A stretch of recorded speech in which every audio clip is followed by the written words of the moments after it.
The date is July 2013, and a brand new core set, Number Hunters, has just been released to the TCG. Within this set came new number monsters, the Chronomaly archetype, and even some rank 4 support. At the time, Number Hunters was considered a flop of a set, bringing nothing really new or even good to the Tier 0 format that was the Dragon Rulers. But also in this set came the archetype we will be talking about today, Gimmick Puppets, which was also a flop. Welcome to another entry of the Archetypal ABCs, where we will be taking an in-depth look at an archetype's archive history, builds, and combos to hopefully help you, the viewer, get a better understanding of not only how to play the deck, but also how to play against it. I'm your host Otaku, here to remind you to make sure you subscribe to the channel if you're not already, but also leave a like on the video to support the channel so I can continue to make videos like this one. But with that, let's dive on in to Gimmick Puppets. So yeah, the Gimmick Puppets were nothing to write home about upon release. The only success they saw at the time was in the anime, when Quattro was using it to OTK his opponents. But fast forward about 10 years and we will begin to see the start of some mild success with one particular card getting splashed into an archetype I'm sure everybody loves. Branded. Guilty. During the release of Photon Hypernova, branded players began running Gimmick Puppet Nightmare in their decks so they may summon it to their opponent's board via the trap branded Expulsion. Doing so resulted in the opponent being unable to special summon monsters other than Gimmick Puppets for the remainder of the turn, coining the phrase known throughout the community as Puppet Lock. Due to this strategy, branded Expulsion was soon put on the forbidden list, but shortly beforehand, Cyberstorm Access gave branded players Albion the Sanctifier Dragon, allowing them to continue puppet locking despite the banning of Expulsion. Due to the Puppet Lock strategy and it only having one super rare printing in Number Hunters, Gimmick Puppet Nightmare at the time had jumped to about $20 in value. But the Gimmick Puppets didn't stop here, because about a year and a half later, the dolls were pushed to a whole new level of degeneracy.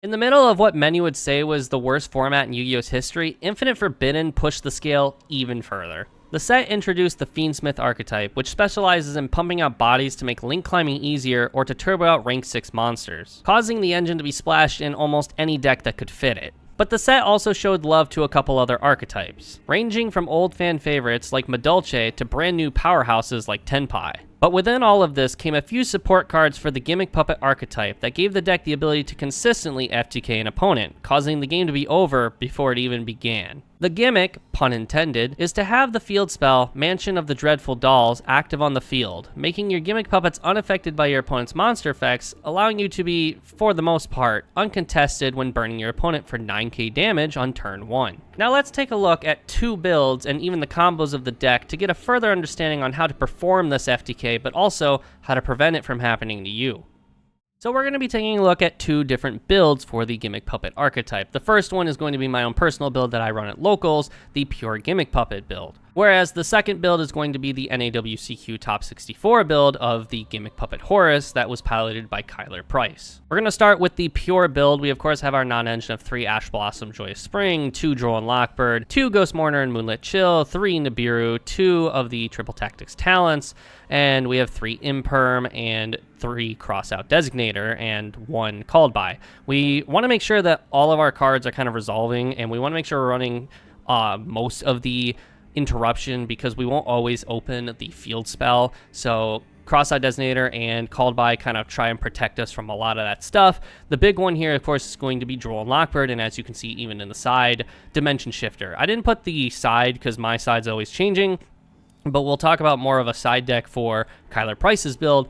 But you want to make sure you're always having Droll and Lockbird and Shifter getting hit with the Crossout Designator or the Called By, because they pretty much kill the deck. Droll just makes you be unable to perform the FTK, so you can still set up a pretty significant board. Shifter just kills the deck. You don't perform under Shifter. As for the actual Gimmick Puppets, we are running 1 Bisque doll because we want to send this to the graveyard so that way we can banish it, so that way we can make our monsters untargetable, because we aren't unaffected by monster effects with Field Spell, but we are not unaffected by Imperm. Bisque Doll also, if we open it, it's just another level 8 that we can discard a Gimmick Puppet from our hand to special summon her. So like there are scenarios where this isn't terrible to open with. The one Cattle Scream, because it's recyclable, we don't need more than one of this. It's basically a brick if you open this in the hand. Typically what's most ideal is if you have to open Bisque Doll or Cattle Scream, you want to open both of them at the same time, so that way you can get the Cattle Scream into the graveyard and the Bisque Doll out of your hand. We run the one Jury Doll. Again, this is super easy to get into the graveyard, and it's a free body that just extends you into more rank 8 plays. The 3 Gimmick Puppet Little Soldiers, because it is our 1-card starter, essentially. We summon it, send the Rouge Doll, and also it becomes level 8, but then also it can make another level 4 that we will be summoning later into a level 8. We have the 3 Rouge Doll, again, another 1-card starter. This is just like a free rank 8 if this resolves. The problem here is, and we'll talk about this when we get into the combos, Gimmick Puppet Rouge Doll can still be ashed even if you have the field spell, because the field spell just protects your monsters on the board, not your monsters in the hand. We also have the Gimmick Puppet Scissor Arms. It's just a foolish burial for our Gimmick Puppets. This sometimes comes up. It is, I think, necessary if you are playing the pure build, because you just summon this and then you get a Gimmick Puppet in the graveyard, and if you already have the field spell, it's easier to resolve. This mainly just comes up because there are times where you just need that one more Gimmick Puppet in your graveyard. You need the specific one that's going to summon itself or make it so you can't be interrupted even further. It comes up. We do run 2 Gimmick Puppet Terror Baby. A lot of the builds in the beginning were running 1. 2 is kind of necessary because we not only want its graveyard effect where if you banish it, you cannot be responded to, but also on top of that, when you normal summon this, it can special summon a Gimmick Puppet from the graveyard, which means that if you get hit with certain interactions, you can still hopefully perform the FTK. The main goal of this is you're going to summon out a level 8 off of this, and then you're going to use the Little Soldiers that's probably engraved at this point to turn it into level 8 so you can continue your rank 8 plays. However, you can also use this to like revive the Dark Strings, and then Dark Strings is just a special summon, not an Xyz summon. So if you have string counters on the board, you can once again nuke the board to hopefully hit your opponent for game. We have the 3 Condolence Puppet. This is just a free Foolish Burial, and if you're going second, it could be a Foolish Burial of like 2 to 3 monsters. If your opponent has Ash or any form of spell trap negation, they kind of have to negate this if you are going second and they've already established a board, because if they don't, this can just give you free gas. In most case scenarios against like Snake Eyes, you activate this going second and they don't negate it, you're just Foolish Barreling like 3 monsters, one of which will be your Bisque Doll, the other one will be one of your Terror Babies, and then most likely your Rouge Doll. Rouge Doll, of course, will go back to your hand, and then Terror Baby and Bisque Doll will make you unrespondable, but also untargetable. We also are running 3 of this field spell. This is the best card in the deck by far and none, because not only does it just make you untouchable by monster effects on the field, but it also gives you gas to start. The moment it's activated, it adds a Gimmick Puppet to your hand, which could be anything from Little Soldiers to Rouge Doll, whichever piece you're missing, honestly. And like I said, this does only protect your Gimmick Puppets on the field from monster effects. It does not protect your monsters in the grave or your hand, so you can still get ashed on the Rouge Doll. You could get like belled or crowed on something. It just makes your monsters on the field untouchable by monster effects, but not from infinite impermanence. I do also want to real quick note that this doesn't protect you from Dominus Purge, a trap card that is essentially Ash Blossom in a weird way, but it's not seeing a lot of play at this very moment because the best decks in the format, unfortunately, it kind of stops them from playing, so they don't play it right now, but we are getting a new Dominus card in the Rage of the Abyss. Again, a scenario where Mansion of Dreadful Doll will not protect you because both the Dominus cards are trap cards. Just something to keep note of if we get to a format where Dominus Purge would be a lot more played. It's essentially Ash Blossom, but in trap form, so your Gimmick Puppets would be affected even if they were on the field. Then we, of course, have the 2 rank up Argent Force. You really need 2 of these because if you're playing against like a Runic deck and they just hit it off the top, you're fucked. But also, if you open one and you search one off the Machina, it kind of just guarantees you are going to FTK. You really only need the 1, but you don't want to risk never seeing it, or you risk opening it, and if you open it, then the Machina does not get to search it, but also you don't get your extra normal summon, which can fuck up the FTK. We then, of course, have Terraforming. We want to make sure we get to the field spell as much as possible, and due to the fact that we want to see the field spell as much as possible, there are builds that are running like set rotation with Chicken Game. Chicken Game, there's no downside. If you open it, you can just activate it and, you know, draw a card, maybe find the field spell spell later. Then set rotation, of course, is just another way to get you to your mansion. And then the last card is Service Puppet Play. There are just scenarios that you won't be able to perform the FTK, even if you go uninterrupted. It's sometimes just happens. Service Puppet Play allows you to just change of heart steal up to 3 monsters on your opponent's board, which can just straight end their turn if you do it at the right time. This card is just very, very strong. And it's just kind of there, one, for follow-up, because if you make it back to your turn, this allows you to kind of finish off your opponent if you couldn't do it on turn 1. The trap just really helps you survive, because if you don't perform the FTK, the name of the game is just survive a turn.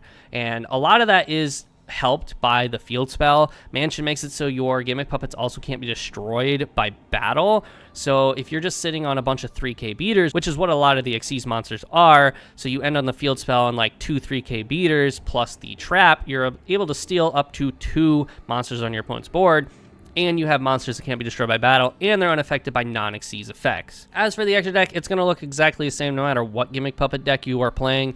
You're going to be playing 2 of the Chaos Xyz Gimmick Puppet Fantastic Machinax.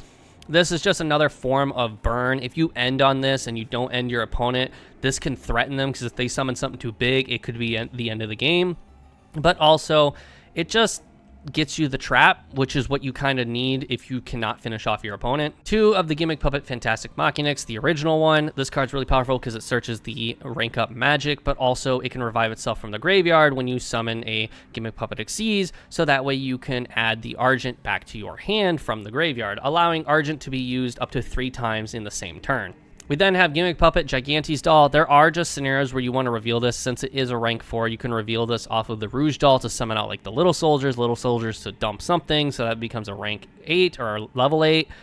There are just scenarios where you want to reveal this. You are never really summoning this. There are times where maybe you could summon it, but it's very rare. Then we have the 2 Gimmick Puppet Giant Grinder. This is what allows you to FTK, because it is not a once per turn. All you have to do is detach 1 material and target a special summon monster your opponent controls and destroy it, allowing you to basically summon monsters to your opponent's board via the field spell and even the Gimmick Puppet Fantastic Machinax to be able to burn your opponent, because it is not once per turn. We then have the number 40 Gimmick Puppet of Strings. This is the card that allows you to put Gimmick Puppet counters or string counters on everything on the board. And then we use the Argent Chaos Force to go into our Chaos number 40 Gimmick Puppet of Dark Strings. When this card is special summoned, mandatory effect, destroys all monsters on the field with string counters, draws a card, and then inflicts damage to your opponent equal to the original attack of the highest attack monster. Perks here is that this card is, 1, it's a mandatory effect, so it is chain 1, so if you have other trigger effects, you can chain block it. But also on top of that, it lets you draw it hopefully into more engine or non-engine if you can't FTK, but it is a special summon effect, not an Xyz summon effect, so if you can revive this from the grave or summon it a second time, it'll still do the same thing. This card also lets you do like good go second plays, because when you detach a material from it, you can put string counters on all your opponent's monsters, but then also that allows you to do things on your turn for FTK, like you summon a card to your opponent's board, use this effect, put a string counter, and then you summon like Terror Baby to revive a different Chaos number 40 from the graveyard to pop that.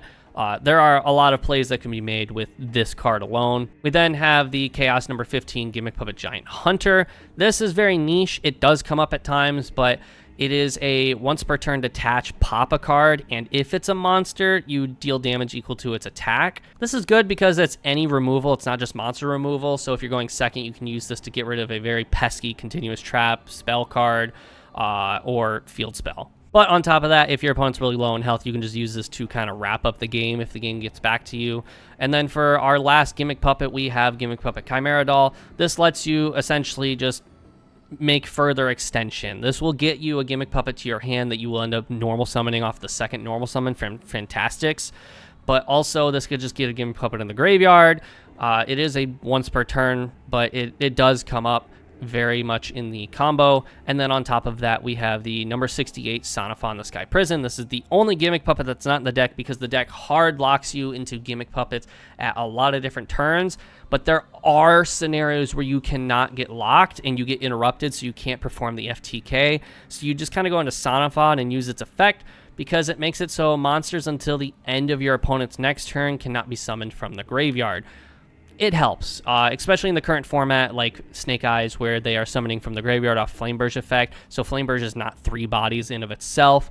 it does come up. It's a lingering effect. This helps a lot. We're going to jump on over to Kyler Price's build before we go over the combos. It's pretty much the same thing. The difference is that there's the Horus package. And because there's a Horus package, we have to cut a lot of the non-engine. So Kyler was running, for the most part, 3 cross-set designated in the main, and then 1 of every annoying hand trap. Ash Blossom, Joyous Spring, Joel and Lockbird, the Nibiru. He was still running 3 Imperm because Imperm also helps you break boards. And then we were also running the 3 Forbidden Droplet because, again, we're trying to break boards. In this scenario, we're also running Walls of the Imperial Tomb because we are running Set Rotation. Set Rotation is really good in this scenario because we are trying to get to our field spell, but also on top of that, Walls of the Imperial Tomb, we're just running in general because we're running a Horus package, and the Walls of Imperial Tomb can help us get to our Horus package if we vitally need it. The Horus package just really helps not only the FTK, but the OTK potential of this deck, because the Horus package, of course, the Sarcophagus can make it so they just blow stuff off the board, but on top of that, all of our Gimmick Puppet rank 8s are generic, and wouldn't you know it, the Horus cards are very good at making generic rank 8s. So the Horus cards just allow you to kind of get into your Gimmick Puppet lines without locking yourself into Gimmick Puppets right away. They also just let you make Sonofond right out the gate if you think that is necessary. But for the most part, they really just help with extension. They also, of course, Imseti gets you that free draw, so hopefully you'll find a card you're looking for. And then they also kind of just bait out hand traps. Because at the end of the day, if you're not using Ash Blossom on Imseti, you're crazy. As you can see down here on the side, we are still running the Dimension Shifter because Shifter really just causes this deck not to be able to perform. You can't activate Imseti in hand because it sends for cost. You can't activate half of your Gimmick Puppets because they send to the graveyard, which means the stuff will get banished. Shifter just shuts the deck off. So if you were playing a matchup that's going to have Shifter, you need to side the Shifter in. He was also then running Spooky Dogwood because this is a big controversy going on in the community. People think this needs to get banned because of the current time rules. Spooky Dogwood just keeps it so that the deck doesn't lose to time, even though it really shouldn't. Then he was running Change of Heart for steals, and then a bunch of blowout cards like Duster, Lightning Storm, Raigeki, the talents, but also the skill drain. The perks of skill drain here is if you cannot perform the FTK because you get Droll and Lockbird and you just open skill drain, you end on a bunch of 3K bodies that, yeah, they can't use their effects, but you probably aren't going to be able to perform because you're under skill drain. So the perks of skill drain here is just it lets you make it so your opponent can't play and you've already built a board of 3K bodies that are most likely going to OTK your opponent. And then the extra deck is literally the same. So I personally think that the Horus version of the deck is a lot better. The Horus engine just lets the deck make its rank 8s without committing too much of the Gimmick Puppets to the board. It also just makes the deck a lot more flexible. It helps play under Droll. It lets you establish a board because, yeah, you can't perform the FTK under Droll, but the Horus engine lets you kind of establish a board if you are under Droll and the rest of your hand can't really play around it. But let's go ahead and jump on over to the combos. All right, so for the combo lines, we're not going to go over anything Horus because all Horus is going to do is just further expedite your rank 8 plays. So we are only going to be just showing the basic Gimmick Puppet lines. So to start, I'm going to show you the 1-card combo that is the Mansion of Dreadful Dolls. If this goes uncontested and you go uncontested in general, no imperm or anything, Mansion of Dreadful Dolls is going to just win you the game. Which this is kind of good because that means the other 4 cards in your hand can help you play around the other hand traps. But to start, we are going to activate the Mansion of Dreadful Dolls, use its on activation effect to add the Gimmick Puppet Little Soldiers. We're going to normal summon the Little Soldiers, use its effect to dump the Rouge Doll to the graveyard. Rouge Doll's effect is when it's sent to the graveyard from anywhere other than your hand, you can add it back to your hand from the graveyard. So we are going to do just that and add it back to our hand. We are then going to use its effect to reveal the Gimmick Puppet Giant Grinder, just a rank 8 in general, to use it to summon her and the Cattle Scream. We're then going to use Cattle Scream and Little Soldier, since Little Soldier is a level 8, since it dumped the Rouge Doll, to make the Gimmick Puppet Fantastics Machinix. It does not do anything on summon. It is an ignition effect. We're going to use its effect to detach the Cattle Scream. We definitely want to detach Cattle Scream here. We're going to detach Cattle Scream to use its effect to add the rank up magic Argent Chaos Force, and then also we get an extra normal summon of a machine monster this turn, which will come up later. We are then just going to activate the Argent Chaos Force to rank up the Machinix into Dark Strings. Now, trust me, we're not popping anything here just yet, but this is kind of necessary. We are then going to use the mandatory effect of the Dark Strings, because even though there is no monsters on the field with string counters, it is mandatory. We have to activate it, which means on summon, our opponent could technically chain to this if they had something chainable. Of course, it resolves with no effect, so we will then use the Cattle Screams effect, detach the Machinax from the Dark Strings to special summon the Cattle Scream from the deck, from the graveyard to the field. We're then going to exceed the Cattle Scream and the Rouge Doll into the Gimmick Puppet of Strings, number 40. We are then going to use the Argent Chaos Force effect in graveyard. When we special summon a rank 5 or higher Xyz, we can add this from the graveyard back to our hand. We are then going to use the Strings effect to put a string counter on the Dark Strings. We're then going to use the Argent Chaos Force to target the regular strings to rank up into another Dark Strings. We will go chain 1 Dark Strings, chain 2 Machinax in graveyard. Because we special summon a Gimmick Puppet Xyz, we can special summon him from the graveyard as chain and add the Argent Chaos Force back to our hand. So we will then back to chain 1, destroy the Dark Strings, draw a card, and inflict our opponent for 3,300. So right out the gate, they're already at 4,700 life points, and we have 2 cards in hand. The Mansion we just drew, that could be any card in the deck, could help expedite even further plays. From here, we are going to activate the Mansion's effect to detach a material from an Xyz monster to special summon a monster from either graveyard to our opponent's side of the field. We're going to just detach strings, it doesn't really matter here, and we're going to summon the Dark Strings to our opponent's board. We then from here are going to link into the Gimmick Puppet Chimera Doll. We're going to activate Chimera Doll's effect, and we are going to add to our hand off of this. We're going to add the Gimmick Puppet Terror Baby to our hand, and then we are going to normal summon the Terror Baby to special summon the Cattle Scream from the graveyard.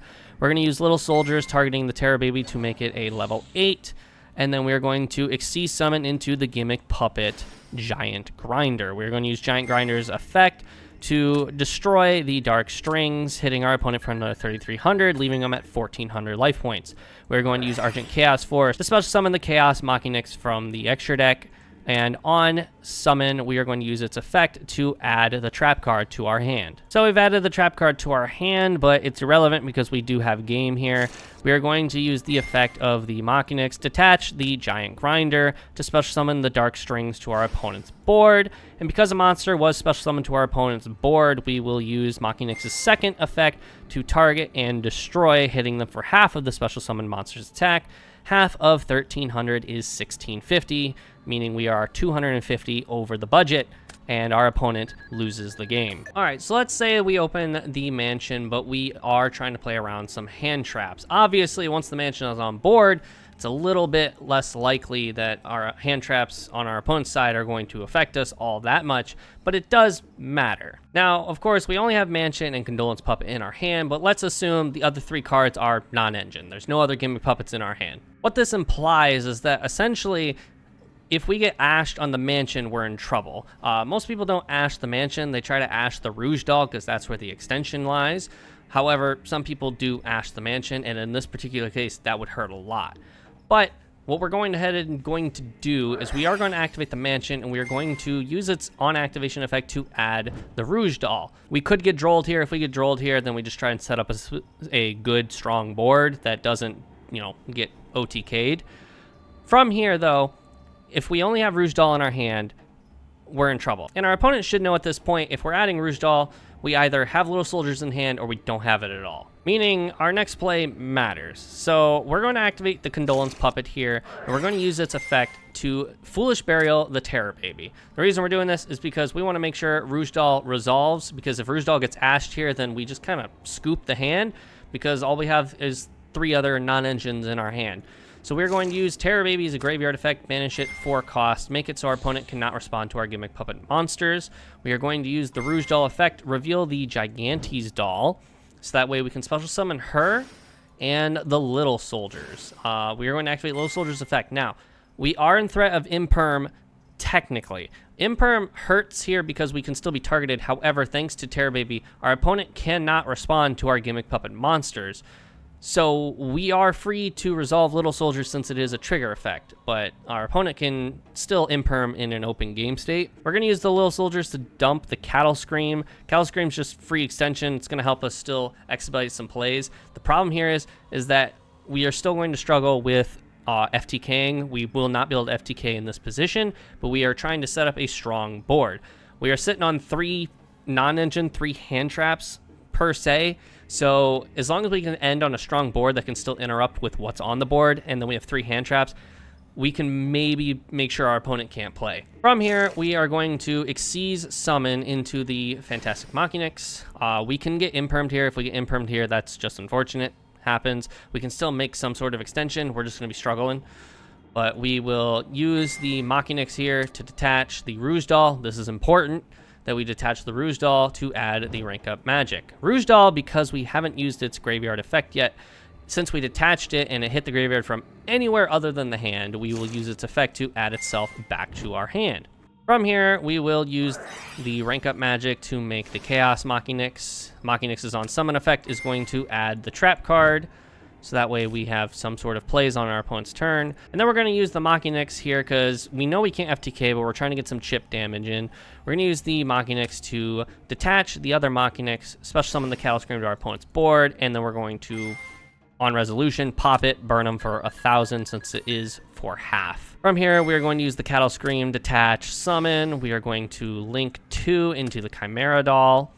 Chimera Doll effect to add or dump. We're going to add, in this example, the Terror Baby, and then on resolution, we get the special Gimmick Puppet from the hand because all we control are Gimmick Puppets. So we will special summon the Rouge Doll we added back from the graveyard.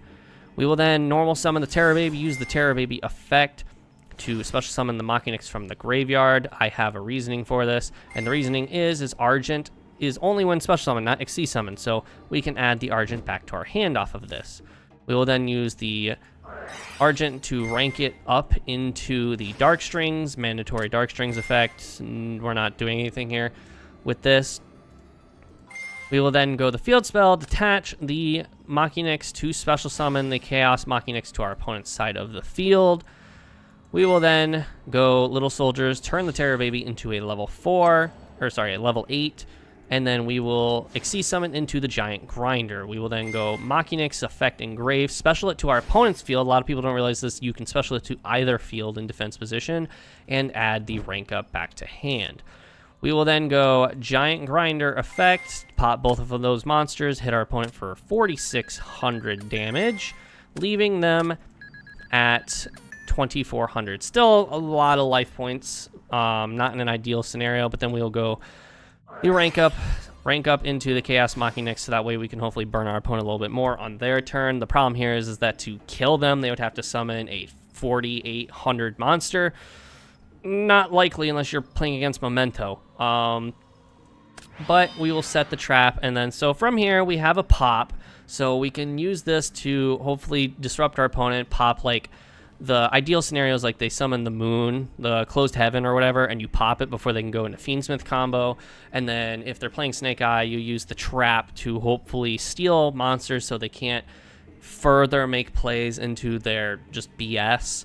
And then from here, again, what we're not remembering is we do have 3 non-engine in our hand because we did only have the combo of Condolence Puppet with the field spell. There's a lot of points of interruption. This deck is frail to hand traps, and if you have too much just broken shit or just too much of a broken hand, then it could be really hard to play through. The perks here is that one of those 3 non-engines could have been cross out or called by to save us from certain hand traps. It could have also just been Horus cards, which could have further played, and then if it was Horus cards, we actually would have been able to FTK here. It really just depends on the build that you're running. Like I mentioned before, I think the Horus version is a lot more consistent. It's a lot safer and a lot more consistent with making FTK plays, but I understand until the Megatons come out, the Horus engine is not the cheapest thing in the world. But let's talk about the weaknesses of the deck, shall we? I've already mentioned before, but you cannot perform the FTK under Droll. The main reason being is that the FTK heavily relies on Dark Strings, and Dark Strings is required to draw you a card, then burn. It destroys all the monsters, you draw a card, then inflict damage. So under Droll, you cannot perform the FTK. That being said, though, the deck can still play under Droll. You just set up a board with the field spell. Your opponent can't affect you with non-Xyz effects. They can't swing over you, and hopefully you have enough gas to survive. Another weakness, of course, is Shifter. That's the obvious one. You just cannot play under Shifter, not even like set up a board. Like you can set up a board kinda with Pure if you're playing under Shifter, but like it's not enough. You won't survive. Next is stuff like Bestials or DD Crow. If your opponent Bestials or DD Crows your Fantastic Machinix, the irregular one, not the Chaos one, you're likely not going to perform the FTK. The reason being is that the Fantastic Machinix is one of the reasons that you can activate the Argent Chaos Force a third time in the same turn. The perks of Bestials is that they are putting a monster on their board, so you can kind of use that against them to still OTK them. Crow is a lot more impactful against this deck if they are going to banish stuff from your graveyard. They could also just banish the Argent Chaos Force. A little less impactful, but it's still, you know, gets you there. Another problem is that if you don't have the field spell, you are very like frail and vulnerable to hand traps. Nibiru and Ash and Imperm are really big against this deck. Even with the field spell, Imperm is a big problem. Yes, we have stuff like Bisque Doll to protect us from getting hit with targeting effects, but sometimes that is just not always the option. Not to mention, without the field spell, you are playing a game of dodge every hand trap in the game and still set up a board that will probably get broken the moment your opponent normal summons Snake Eye Ash. In terms of FTK, this is certainly a very consistent one. It's just the fact that the current format is not kind to it because it is trying to play around too many hand traps. Mourner, Imperm, Veiler, Ash, Nibiru, Droll Knockbird, Shifter, they're all running rampant. And the field spell certainly does a lot of the heavy lifting, but you have to open one of maybe 5 to 6 cards that can get you to the field spell, whether it is the 3 copies of the field spell, the terraforming, or the set rotation. You're really looking for this card. The perks of this deck, though, is that if your opponent does not open any hand traps or they just don't play hand traps, you for the most part can just breathe easy, and you will most likely FTK if you open Little Soldiers and Rouge Doll at the same time. In a lot of cases, even if you don't manage to FTK your opponent, you get them severely low enough that you can probably kill them on their own turn with the Chaos Machinix, or you can just set them up in a scenario where your opponent isn't going to be able to break your board, and you'll be able to prevent them from establishing their own, so that way you kill them on the crackback.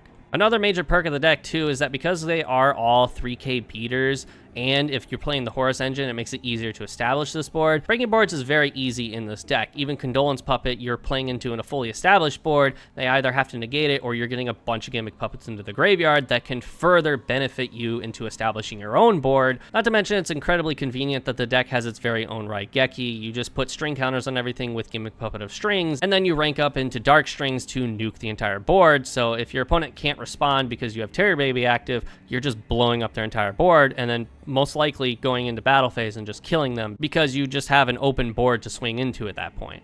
Overall, I think the deck is really cool. I think in terms of FTKs, this is certainly a more healthy version of an FTK. There's a lot of decks in the past that have been like super toxic FTKs that just really just make the game unfun to play, but I would have to say that the Gimmick Puppets is not only a super affordable rogue strategy, but just very healthy in terms of an FTK strategy that can also just play in the current format. But that is all I have for you guys on this entry of the Archetypal ABCs. I want to thank you all for watching. Don't forget to leave a like on this video and subscribe to the channel if you're not already, so I can continue to make more videos like this one. But with that, I'll see you all in the next video. See ya!